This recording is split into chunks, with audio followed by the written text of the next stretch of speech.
যেই প্রশ্নটি শুরুতে একটু করতে চাই যে আমরা দেখলাম যে 9 জন সচিবের চুক্তিভিত্তিক নিয়োগ বাতিল করা হলো, কোথাও কোথাও রদ বদল করা হচ্ছে, পুলিশের আইজি চেঞ্জ করা হলো, স্বরাষ্ট্র সচিবকে মন্ত্রী পরিষদ সচিব করা হলো নসিমুল গনি সাহেবকে।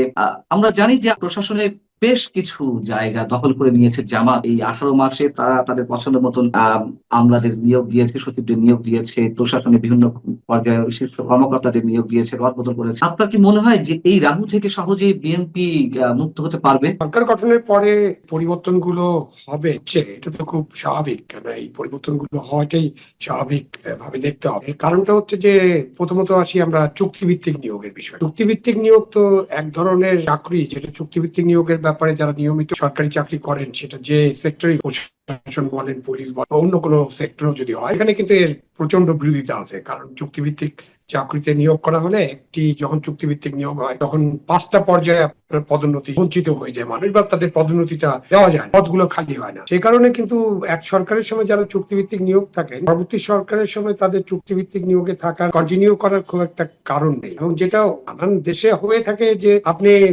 ওই সরকারের আমলে আপনাকে চুক্তিভিত্তিক নিয়োগ দেওয়া হয়েছে, যখন নতুন সরকার আসবে ইচ্ছা করলে তার আগেই ত্যাগ করে চলে যেতে, সেটা সবার জন্য সম্মানজনক হয়। বাট আমাদের দেশে তো আমরা এটা করি না, কেউ করেন না নিয়োগের। কাউকে দু একটা উদাহরণ ছাড়া কাউকে আমি দেখিনি যে তারা নিজের থেকে সরে। স্বাভাবিকভাবে আপনি যখন সরকার পরিবর্তন হবে, সেই সরকার আপনাকে রাখবে কিনা বা আপনি থাকার জন্য তদবির করবেন কিনা, নানান ব্যাপার। যে চুক্তিভিত্তিক নিয়োগগুলো বাতিল হচ্ছে বা যারা চুক্তিভিত্তিক নিয়োগে আছেন, যারা ইউনুসের সময় চুক্তিভিত্তিক নিয়োগ পেয়েছিলেন, স্বাভাবিকভাবে তারা নিজের থেকে সরে যাওয়াটা তাদের জন্য খুবই সম্মানজনক হবে এবং সরকার কিন্তু এগুলো আস্তে আস্তে সরিয়ে, এটাকে আমি একটা স্বাভাবিক প্রক্রিয়ার অংশ হিসেবে দেখি। চুক্তিভিত্তিক নিয়োগ নয়, নানান ক্ষেত্রে প্রশাসনের বিভিন্ন সংস্থা পরিচালক রদবদল করা হচ্ছে, সচিবদের রদবদল করা হচ্ছে। মানে আমার প্রশ্ন হচ্ছে যে জামাত যেভাবে সাজিয়ে গেছে এই 18 মাসে, তাদের অনুগত ব্যক্তিদের দিয়ে প্রশাসন সাজিয়েছে, এই জায়গা থেকে কি খুব সহজেই নিজেকে করতে পারবে কিনা, একটা সেফ জায়গায় নিয়ে আসতে পারবে কিনা? আমার কাছে যেটা মনে হয় যে যারা প্রজাতন্ত্রের চাকরি করে, প্রজাতন্ত্রের সবাই চাকরি তো করেন, সবাই তো প্রজাতন্ত্রের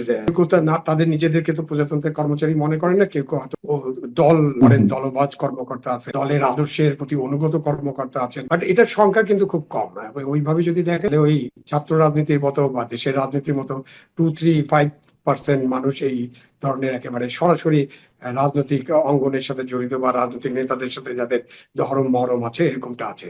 আইজিপি পুলিশের মহাপরিদর্শক আলী হোসেন সাহেব, তিনি আওয়ামী লীগের সময় স্যাক্ট হলেন, তিনি একসময় ছাত্র দল করতেন, এই অভিযোগে সহকারী পুলিশ সুপার হিসেবে তিনি জয়েন করেছিলেন। পরবর্তীতে আবার বিএনপি ক্ষমতা এলো, তাকে আবার পদায়ন করা হলো, জায়গায় তিনি পুলিশ সুপার হিসেবে কাজ করেছেন। আবার আওয়ামী লীগ এসে তাকে স্যাক করলো, তাকে সাময়িকভাবে বরখাস্ত করার পরে স্থায়ীভাবে বরখাস্ত করলো। এই ব্যক্তিকে আবার এসে আইজিপি পদে নিয়োগ দিল। কে ভালো কাজ করেছে, কে খারাপ কাজ করেছে আমি সেই বিশ্লেষণ যাচ্ছি না। বিষয়টা হচ্ছে যে রাজনৈতিক ভাবেই এই শীর্ষ পদগুলোতে নিয়োগ দেওয়া হচ্ছে, আবার পছন্দ না হলে বাদ দিয়ে দেওয়া হচ্ছে আর দল যখন ক্ষমতা আসে। এই ট্র্যাডিশন যদি অব্যাহত থাকে তাহলে আমাদের মুক্তি কোথায়? প্রথমত এই ট্রেডিশন থেকে আমাদের বেরিয়ে আসতে হবে। আপনি যদি একটা ব্যক্তির কথা আলোচনা বা কিছু কথা যদি চিন্তা করেন, যাদেরকে অন্য কোনো রাজনৈতিক দলের ছাত্র সংগঠনের সাথে যুক্ত থাকার কারণে অন্যায়ভাবে বের করে দেওয়া হলো, নিশ্চয়ই আপনার যদি স্পেসিফিক কারণ থাকে, স্পেসিফিক আপনি কোনো অভিযোগ প্রমাণ করতে পারতেন, দুর্নীতির অভিযোগ কিংবা ওনার অসদাচরণের অভিযোগ, অথবা আপনি তাকে অদক্ষতার অভিযোগ, মানে কিছু যদি আপনি জেনুইন কোনো কারণ ছাড়া যদি কাউকে এরকম বের করে দেন,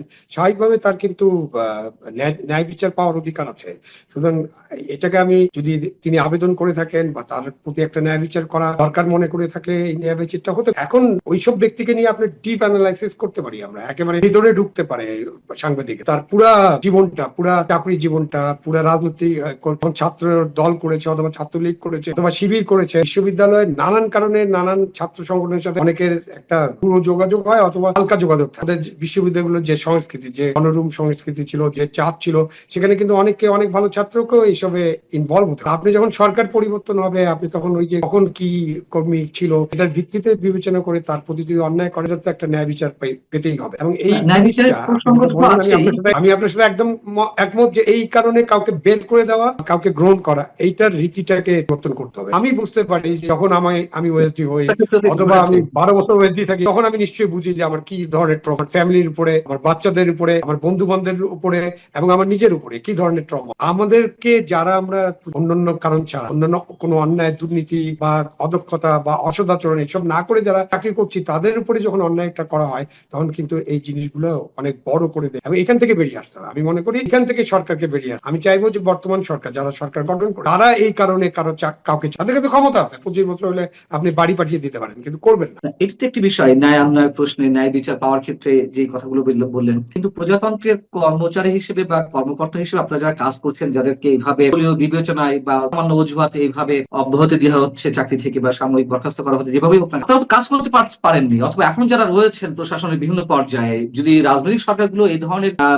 বিভিন্ন চাপের মুখে রাখে, তাহলে কাজ করবেন কিভাবে নিশ্চিন্তে? স্বাধীনভাবে তো কাজ করার কোনো পরিস্থিতি থাকে না, এবং যার কারণে তো রাষ্ট্র নানান ভাবে ক্ষতির সম্মুখীন হচ্ছে। অবশ্যই অবশ্যই কাজ করতে না দিলে আপনি তাকে বেতন দিচ্ছেন, বেতন ভাতা দিচ্ছেন, নানান সুযোগ সুবিধা দিচ্ছেন, তো তাকে জনগণের ট্যাক্সের টাকায় তো আপনি দিচ্ছেন, তো সুতরাং তার কাছে তো সেই সার্ভিসটা পেতে হবে। রাজনৈতিক বিবেচনায় এসব করা হলে জনগণ সার্ভিস থেকে বঞ্চিত হয়, রাষ্ট্র বঞ্চিত হয়, শেষ পর্যন্ত দেশ ক্ষতিগ্রস্ত। এই জন্য যেটা একদম বটম লাইন যেটা হওয়া উচিত, রাজনৈতিক বিবেচনায়, দলীয় বিবেচনায় কারো প্রতি কোনো অন্যায় যদি এটা না করেন, তাহলে ওই যে ভবিষ্যতে আপনি যেটা বললেন, ভবিষ্যতে আর কাউকে ফিরিয়ে আনার দরকার হবে। আমি 5 বছর বা আগামী 3 বছর যতদিন সরকার আছে, ততদিন এই কাজটা যদি আমরা কন্টিনিউ করতে পারি, যে আপনি কাউকে অন্যায়ভাবে করে দিবেন না রাজনৈতিক বিবেচনায়, তাহলে কিন্তু আর ফিরিয়ে আনার প্রশ্ন